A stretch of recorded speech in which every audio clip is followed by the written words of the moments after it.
Hey guys, this is another ClickFix video where we show you basically how you can make your Ontraport pages better by using shortcodes.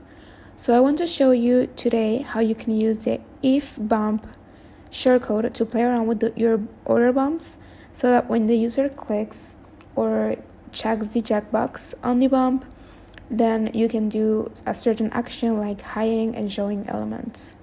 So before you use any of our shortcodes, you need to make sure that you have everything set up so everything works smoothly.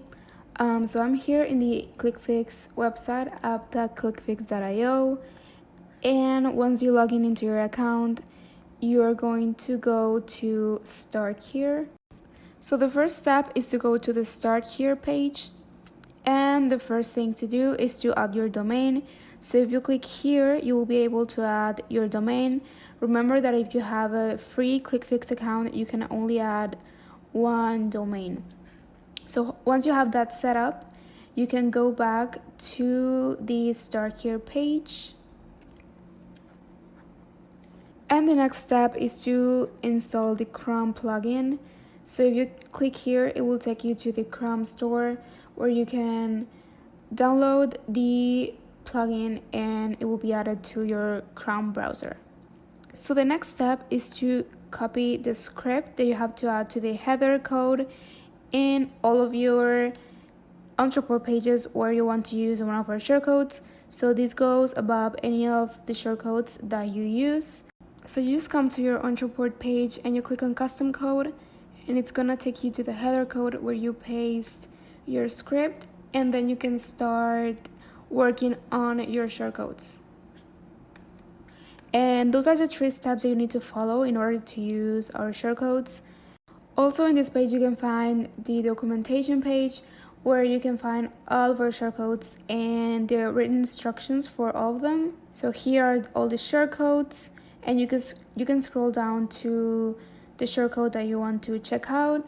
And also if you have any other questions or you need more help, you can click on the support button and you will get a ticket to solve any of your doubts. And with that being said, we can move on to the tutorial.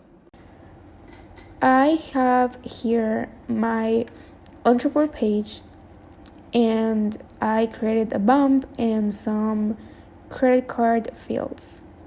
So now I'm going to the code, and this is the entire code for this video. So first I am hiding the element number 15, which is this element that is below the bump, because this is the one that I want to hide and show when the user clicks on the bump.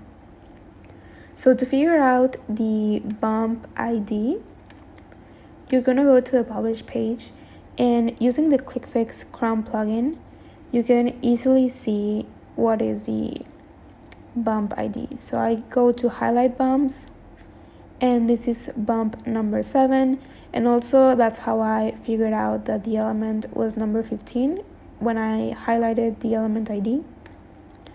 So that's how I figured out this number. But now if the bump number 7 is checked, then the page is going to display the element number 15, which is the text element below the bump. So now let's try it out.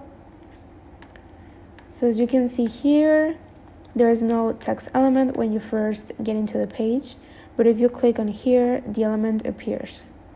So this is just one example of how you can use the if bump shortcode, but you can do basically any action in this line when the bump is checked. You can also type when the bump is not checked. And I hope that this works for you in some way, and thank you for watching.